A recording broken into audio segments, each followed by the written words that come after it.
Dear brothers and sisters in Christ, Father Pierz here, coming to you today from our beautiful parish church of St. John the Evangelist. And certainly it's a place that so many of us recognize.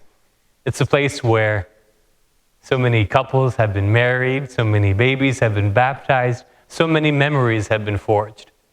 And I know that during these weeks of the 2020 coronavirus pandemic and the fears of the COVID-19 disease, we haven't been able to be together, but soon we will be.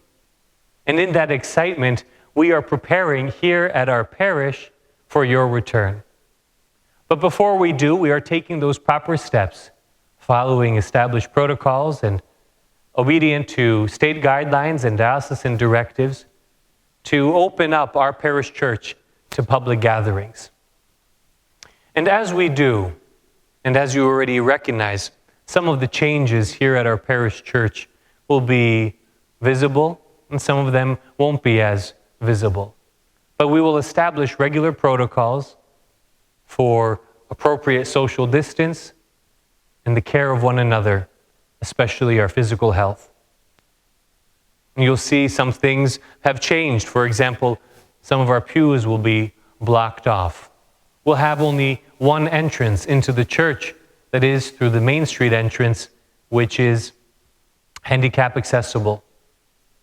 And being directed to our seats and sharing with one another, at least just not physical contact, but contact of a wave or a hello. We'll participate in Mass. And we'll have more directives about all of the different preparations here in our parish church. And so I invite you to keep an eye on our parish website and our parish YouTube channel, the official channels for our communication of different activities here at the parish. But as we are taking necessary steps to protect our physical health, I now invite you to take steps yourselves for your spiritual health. For these many weeks, we've been apart from one another, but our prayer has not stopped. And although the celebration of Mass has continued, and many of us yet have not been able to participate physically present to the Mass, we have been able to gain the graces and the fruits of our prayer and our spiritual communion with the Lord.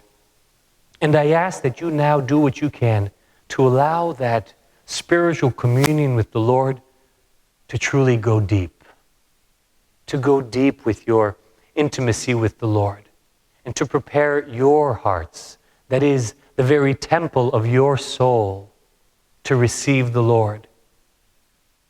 Now, when we start celebrating Mass in public gathering again, we'll have the opportunity to receive Holy Communion. But maybe over these past few weeks, we've said some things or done some things that have kept us away from the Lord. Maybe there are a few things that have separated us from the Lord our God. Maybe we've sinned. And so when the opportunity arises to receive Holy Communion, we can still refrain. We can ask that the Lord pass us by, if just for a moment, so that we can more readily prepare ourselves to receive Him.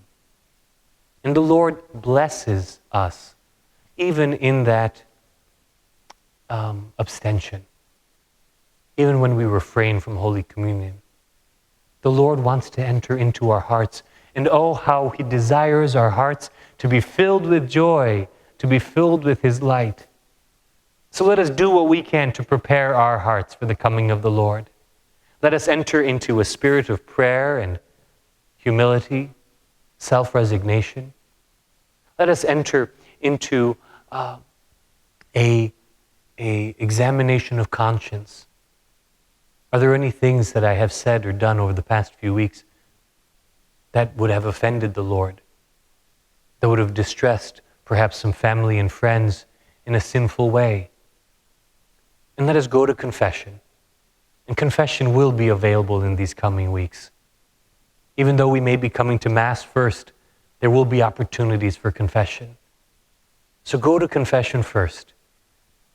cleanse and purify the temples of your soul, as we cleanse and purify the temples that are our churches. And in that way, we will receive the very mercy of God and receive that life to the full. I look forward to seeing you soon, and I'm eager to be ready to encounter you.